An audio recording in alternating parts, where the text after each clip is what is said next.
তিনটি প্রধান কারণে এসএসসি 2025 সালের পরীক্ষা ফেব্রুয়ারি মাসে হবে না। প্রধান তিনটি কারণ বলে দিচ্ছি, তোমরা সম্পূর্ণ ভিডিও দেখো, তাহলে নিজেই বুঝতে পারবে।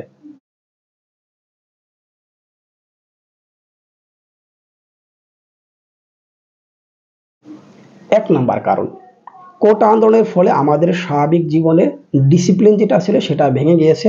নতুনভাবে আমরা বাংলাদেশ পেয়েছি, আবার ডিসিপ্লিন হতে সময় লাগবে। সেই সময়টা আমরা যে পাবো তার মধ্যেই 2 নাম্বার কারণ চলে আসছে, সেটা হচ্ছে বন্যা।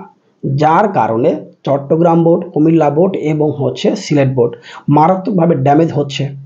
এইটা রিকভার করতে সময় লাগে প্রায় 2 মাস। 2 মাস সময় আমি ধরে নিলাম, অক্টোবর বা অক্টোবরের দিকেই সবকিছু স্বাভাবিক হয়ে যাবে। টেস্ট পরীক্ষা হবে, তারপরে ফেব্রুয়ারি 1 তারিখে আপনি পরীক্ষায় বসে গেলেন ধরে নিলাম। পরীক্ষা শেষ হতে পুরো মাসটা লাগবে, বেশি লাগে। কেন লাগবে? টোটাল সাবজেক্ট হচ্ছে 22টা, সবগুলো গ্রুপ মিলিতভাবে। তাহলে 22টা সাবজেক্টের পরীক্ষা দিতে 28 দিন আপনি কভার করতে পারবেন না, শুক্র শনি বন্ধ থাকে। ধরে নিলাম শুক্র শনির মধ্যেও পরীক্ষা হবে, তারপরেও কভার করা সম্ভব হবে না, কারণ মাঝখানে 2-1 দিন করে গ্যাপ দিতে হবে। তার মানে মার্চের 10 তারিখ পর্যন্ত লাগবে, কিন্তু মার্চের 1 তারিখ হচ্ছে সেই 3 নাম্বার কারণ রোজা।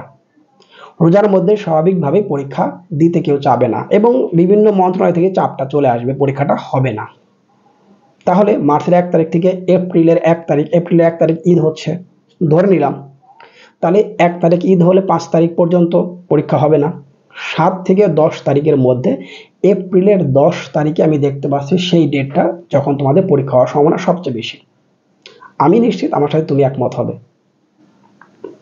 প্রিয় শিক্ষার্থীবৃন্দ, আমার একটা এফবি পেজ আছে যেটার লিঙ্ক আমি সবসময় ফার্স্ট কমেন্টে দিয়ে রাখি, হয়তো তোমরা দেখো না, যাও সেখানে গিয়ে পেজটা ফলো দিয়ে আসো।